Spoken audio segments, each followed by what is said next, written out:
হাসবুনাল্লাহু ওয়া নি'মাল ওয়াকিল 41 বার পড়লে কি হয় এটা কিন্তু আমরা অনেকেই জানি না। হাসবুনাল্লাহু ওয়া নি'মাল ওয়াকিল এই বাক্যটা এতটা সহজ আমরা সকলেই জানি। এই বাক্যটা পড়েছিলেন হযরত ইব্রাহিম আলাইহিস সালাম। ইব্রাহিম আলাইহিস সালাম যখন কঠিন বিপদে পড়েছিলেন তখন এই বাক্যটা পড়েছিলেন এবং আল্লাহর কাছে এই বাক্যটা এতটা ভালো লেগেছে আল্লাহ তাআলা এটাকে কোরআনুল কারীমের ভিতরে আয়াত হিসেবে নাযিল করে দিয়েছেন। এটা পবিত্র কোরআনুল কারীমের 4 নম্বর পারার 11 নম্বর পৃষ্ঠার 15 নম্বর লাইন, সূরা আলে ইমরানের 173 নম্বর আয়াতের শেষের অংশ। হাসবুনাল্লাহু ওয়া নি'মাল ওয়াকিল। হযরত ইব্রাহিম আলাইহিস সালাম নমরুদ যখন তাকে আগুনে নিক্ষেপ করেছিল, হযরত ইব্রাহিম আলাইহিস সালাম তখন তিনি কোনো কারো কাছে সাহায্য চান নাই। তিনি চিন্তা করেছেন আমার রব সবকিছু জানেন, আমার রব সবকিছু দেখছেন।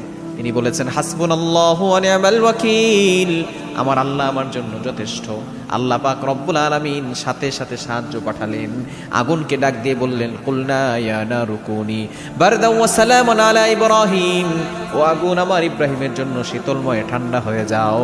আগুন মানুষকে জ্বালিয়ে দেয়, পুড়িয়ে দেয়, কিন্তু ইব্রাহিম আলাইহিস সালামের একটা পশমও জ্বালাতে পারে নাই। সুতরাং এই দোয়াটা যদি আপনি পড়েন 1 নাম্বার আপনার বিপদ দূর হয়ে যাবে। যত বড় ধরনের বিপদ হোক না কেন, চিন্তা করেছেন ইব্রাহিম আলাইহিস সালাম কত বড় বিপদে পড়েছেন। ইব্রাহিম আলাইহিস সালাম যদি মুক্তি পেতে পারেন আল্লাহ তাআলা আপনাকে মুক্তি করবেন।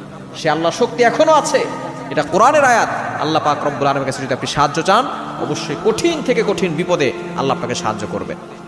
অভাবে পড়ে গেছেন, আপনি হাসবুনাল্লাহু ওয়া নি'মাল ওয়াকিল 41 বার পড়ে আল্লাহর কাছে দোয়া করেন।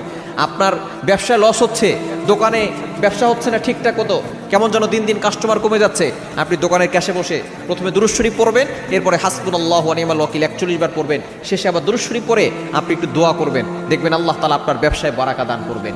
আপনি যত বড় ধরনের সমস্যার ভিতরে পড়ে যান না কেন, অসুস্থ আছেন, আপনি এই দোয়াটা পড়েন হাসবুনাল্লাহু ওয়া নি'মাল ওয়াকিল, দেখবেন আল্লাহ তাআলা আপনার অসুস্থতা দূর করে দিবেন, সুস্থতার নিয়ামত দান করবেন।